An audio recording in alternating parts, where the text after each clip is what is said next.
खातं बंद करण्याच्या ऐवजी तुम्ही अजित पवार जे आहेत त्यांना सभागृहामध्ये त्यांना तो जाब विचारा, त्यांच्या विरोधात आक्रमक भूमिका घ्या. तुम्ही कुशाल एकमेकांच्या बोकांडी बसा, पण आमच्या वाटेचा निधी हा तुम्ही दुसरीकडे वळवून आणि आमच्या जीवनाशी खेळतात हे बरोबर. जे काही मंत्री आहे संजय शिरसाट ते आक्रमक झाले होते आणि ते म्हणतात की जर का निधी देणार नसेल तर हे खातं बंद करून टाका.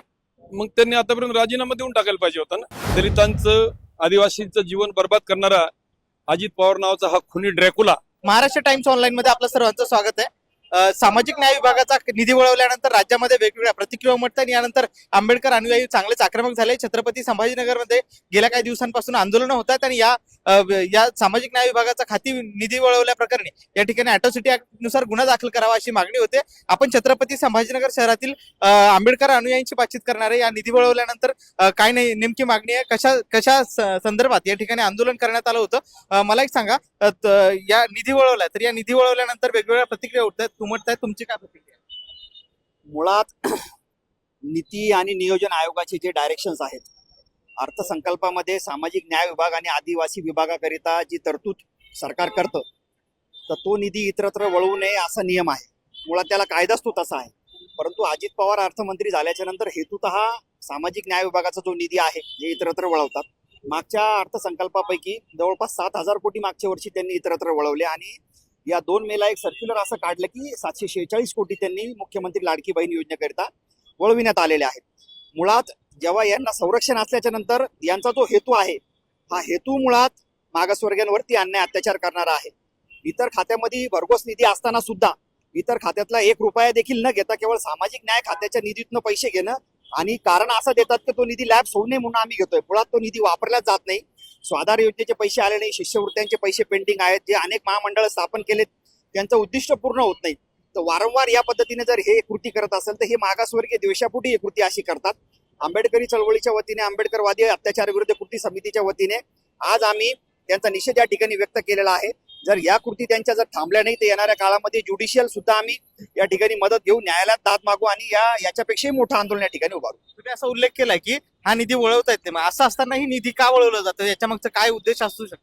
एक सरकार यांचं असल्या कारणाने यांच्या जे हाताशी असलेले जे काही अधिकारी वर्ग आहे आणि संबंधित खात्याचे जे मंत्री आहेत, तर त्यांना सरकार यांचा आहे कॅबिनेटचा निर्णय दाखवून हे इतरत्र निधी वळवत आहेत. मुळात हा मोठा गुन्हा आहे.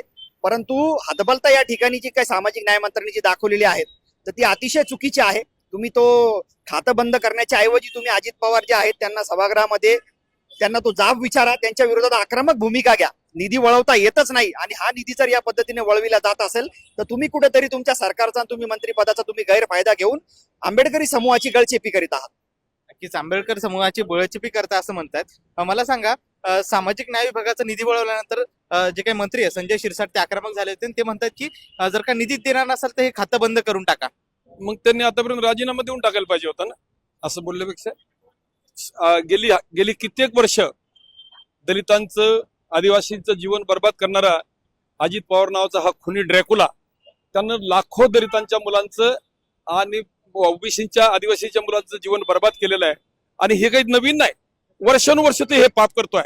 एक 5 वर्ष चंद्रकांत हंडोरे साहेबांचे जर सोडले तर तमाम वर्ष त्यांना हेच केलेलं आहे की एक विशिष्ट निधी समाज कल्याणासाठी जाहीर करायचा आणि त्यातला अर्धही खर्च करू द्यायचा नाही आणि शेवटी तो सगळं दुसरीकडे वळवायचा. ही त्याची नेहमीची प्रॅक्टिस आहे आणि म्हणून त्याच्या विरोधामध्ये 100% अॅट्रॉसिटी दाखल झाली पाहिजे आणि सरकारनं दोन्ही मुख्यमंत्र्यांना उपमुख्यमंत्र्यांना याची दखल घ्यावी. अन्यथा आम्ही हायकोर्टामध्ये जाऊन याचा जबाब विचारणार आहोत. जे काही तुम्ही अजित पवारांबद्दल बोलताय तर ते अजित पवार भाषणाची सुरुवात करताना वारंवार फुले शाहू आंबेडकरांचा उल्लेख करताना, असं असताना ते या समाजावर अन्याय का करतात? ते फुले शाहू आंबेडकरांचं नाव बेगडी आहे ना, त्याच्या पोटात एक आणि होटात एक. आणि म्हणून फुले शाहू आंबेडकरांचं नाव घेऊन नुसतं भाषण केल्यानं काय होत नाही ना. एकीकडे फुले शाहू आंबेडकरांचं नाव घ्यायचं आणि दुसरीकडे दलितांच्या नरडीला नख लावायचं, हा प्रकार नेहमीच आहे. काय झालं पाहिजे? हा जो वळवलेला निधी हा पूर्वत त्या खात्यामध्ये आला पाहिजे आणि इथून पुढे कुणाची मजाल होता कामा नये की त्या खात्याकडे कानाडोळा करून बघायची आणि त्याचा 1 रुपया सुद्धा दुसरीकडे वळवायची. नक्कीच या खात्याचा पैसा वळवण्याची कुणाची हिंमत झाली नाही पाहिजे असं म्हणणं आहे. मला सांगा, लाडकी बहीण योजनेचा जे काही निधी आहे, लाडकी बहीण योजनेसाठी हा निधी वळवला असं सांगितलं जातंय. लाडकी बहीण योजनेसाठी जर हा निधी वळवला असेल तर आमचं त्याच्याबद्दल एवढंच सांगणं आहे की तुम्हाला फक्त सामाजिक न्याय खात्यातूनच पैसे का वळवावे लागतात. इथं काय 100% लाडक्या बहिणी या काय मागासवर्गीय बौद्ध नाही. प्रश्न असा आहे की जर खरोखर सरकारची चांगली मानसिकता असेल, आपण अगोदर यांना विचारलेल्या प्रश्नाप्रमाणे तर खरोखर पुरोगामी असतील अजित पवार आणि हे सरकार, तर त्यांनी महाराष्ट्र राज्यामध्ये असा कायदा पारित करावा जसं तेलंगणा, हैदराबाद आणि कर्नाटक या तिन्ही राज्यामध्ये सामाजिक न्याय खात्याचा निधी वर्ग करता येत नाही असा कायदा केलेला आहे. तो कायदा महाराष्ट्र सरकारने देखील करावा या निमित्ताने. आणि दुसरं, अजित पवार हे सातत्यानं फक्त सामाजिक न्याय खात्याचेच पैसे वळवतात. नीती आयोगाने जी ठरवून दिलेली नियमावली आहे, त्या नियमावलीमध्ये सक्त असे डायरेक्शन्स आहेत, मार्गदर्शक तत्व आहेत, सूचना केलेल्या आहेत की हा खात्याचा निधी अन्यत्र कुठेही वळवता येत नाही, तो गुन्हा ठरेल. असं असतानाही अजित पवार का अशी हिंमत करतात की तो निधी वळवला जातो? ते जाणीवपूर्वक करतात, त्याचं कारणच आहे ते सुप्त जातीवादी आहेत. वरून त्याला म्हणतात ना, मुंह में राम बगल में छुरी, तसा प्रकारे वरून वरून बाबासाहेब आंबेडकर, फुले शाहूंचं नाव घ्यायचं आणि कृतीमधून जे करायचं. कारण आताच नाही, सतत ते करत आले, त्याच्यावरून निष्पन्न होत की ते मागासवर्गीयाच्या, दलित, आदिवासी, बौद्धांच्या विरोधातले जातीवादी मंत्री आहेत. नक्कीच त्यांच्या मनामध्ये जातीवादी असं म्हणतात. जे काही संजय शिरसाट आहे, ज्यांच्या खात्यातून हा निधी वळवला गेला, ते म्हणतात की आता या खात्यामध्ये निधी ठेवायचाच नसेल तर हे खातं बंद केलं पाहिजे. मुळामध्ये हे स्टेटमेंट चुकीचं आहे. संजय शिरसाट जर हे समाज कल्याण मिनिस्टर असतील आणि त्यांच्याकडे असणारे त्यांचे सचिव यांच्या सगळ्यांच्या परवानगीशिवाय हा निधी वळवू शकत नाही असा राज्य सरकारमध्ये नियम असताना सुद्धा हे फक्त दिशाभूल करण्याचं काम या ठिकाणी या ठिकाणी दिसून येत आहे. संजय शिरसाटांनी याऐवजी हे पाऊल उचलायला पाहिजे होतं की बाबा हा जो निधी एकूण उत्पन्नाच्या 17% उत्पन्नाच्या 17% निधी हा समाज कल्याण या विभागावर खर्च करावा लागत असतो अशी संविधानिक तरतूद आहे. त्याचा कायदा तुम्ही आम्हाला बनवून द्या. तो कायदा जर बनला तर हा निधी आयसोलेट होऊन जाईल आणि याचा खर्च कोणालाही करता येणार नाही. कारण हजारो वर्षाच्या गुलामगिरीतून हा समाज मुक्त झालेला आहे. 5000 वर्ष गुलामगिरी भोगलेली आहे आणि आता तरी कुठेतरी स्कॉलरशिपवर किंवा छोट्या छोट्या असणाऱ्या या सुविधेवरती मुलं शिक्षण घेतात आणि आपल्या पायावर उभा राहण्याचा प्रयत्न करत आहेत. परंतु भाजप आणि RSSच्या प्लॅनिंगनुसार आज अजित पवार आणि एकनाथ शिंदे हे सुद्धा त्यांच्या पावलावर पाऊल ठेवून या ठिकाणचा मागासवर्गीय आणि आदिवासी दलित समाजाला मातीत गाडण्याचं काम करत आहे. त्यामुळे या ठिकाणी आंबेडकरी समाजाच्या वतीने, चळवळीच्या वतीने मी या ठिकाणी निषेध करतो आणि लवकरात लवकर हा कायदा अस्तित्वात आणावा. या ठिकाणी आयसोलेशन झालं पाहिजे, समाजाचं प्रोटेक्शन झालं पाहिजे. यासाठी समाज कल्याण मंत्र्यांनी हे स्टेटमेंट करण्याऐवजी कायदा बनवण्यासाठीचा आग्रह त्या सरकारमध्ये करावा. नक्कीच कायदा बनवण्याचा आग्रह करावा असं म्हणतात. जे काही गेल्या काही दिवसांपासून, जेव्हापासून सरकार स्थापन झाले तेव्हापासून अजित पवार आणि एकनाथ शिंदे यांच्यामध्ये संघर्ष आहे.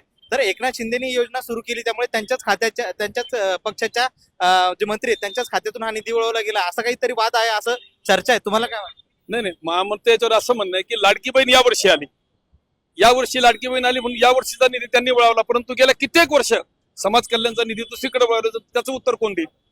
आणि त्यांच्यामध्ये आपापसामध्ये दिलातळी असू शकते ना, त्याच्याशी बहुजन समाजाचा किंवा मागासवर्गीय समाजाचा काय संबंध आहे?